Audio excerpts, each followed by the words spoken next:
What's up, 5M?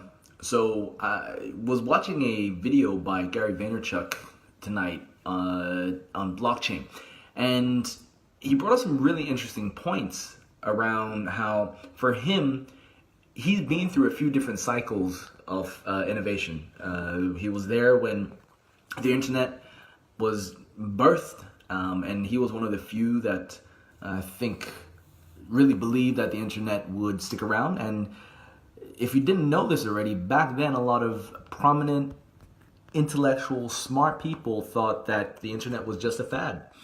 But now look at what we have.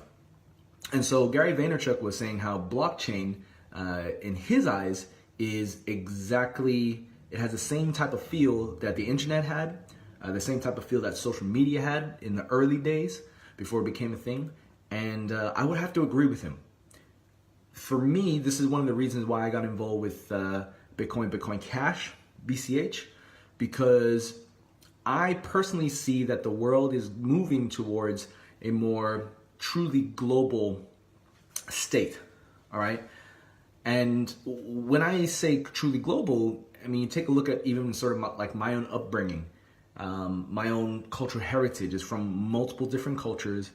I went to an international school, so raised with a lot of different cultures there. A lot of us had identity issues because we could not actually associate with any one country.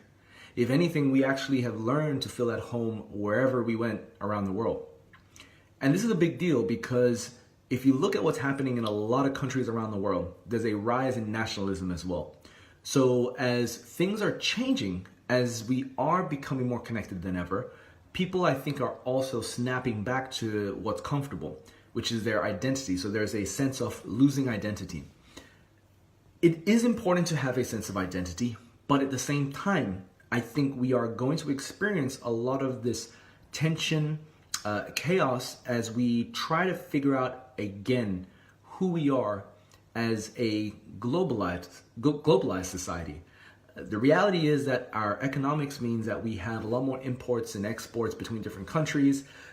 More and more people are moving around. If we happen to get teleportation one day, and I think it's possible, that'll mean that we'll be able to move a lot more quickly between countries as if there were no boundaries. And that is kind of the world that I believe in. That's the world that I envision, a world without boundaries that... And when I say boundaries, I mean, I know sometimes you do need boundaries. Like if you've ever had a creative brief, sometimes it's helpful to have creative boundaries for focus.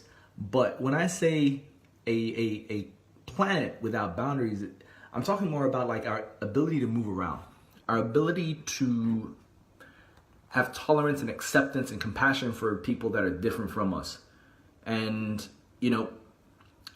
just the other night, I went to see the movie by Spike Lee called Black KKK Klansman. I don't know if that's how you say it, but that was another one that kind of brings up the whole issue of like black power versus white power. Yet that's great for people who associate their identities with being physically black or physically white. What about the other races? Or what about the mixed kids, right? If we start mixing even more, what then? All right, so these are all pretty serious issues.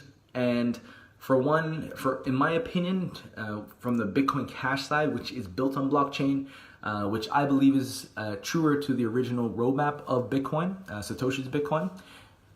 If you want to learn more about it, just let me know. But I think it's time that we do have a single global currency so that we can actually accommodate from a financial standpoint the changes that are happening in our world as well. All right? As somebody who, does not associate with just one country, right? And somebody who's moved around a lot, I know the pains of like having to convert currencies all the time.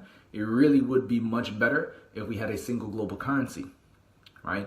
And if we can actually make it happen through technology that is decentralized, the issue there too is that it's going to be pulling power away from centralized nation states and governments.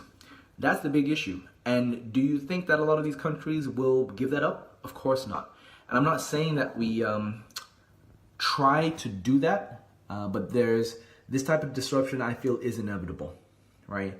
I don't hate on the government. I don't blame the government. All the things that we are used to were built for a reason. It's also why I'm able to live in this country right now, Australia. There's been a lot of benefits there. Of course, there's a lot of history too in terms of colonized nations, etc. But these are all things that we have to reconcile with. Take as much as we can from the deep past, but at the same time embrace what's coming in the future. All right, so hopefully that gives you some food for thought. And as always, remember, through patience and persistence, it will come.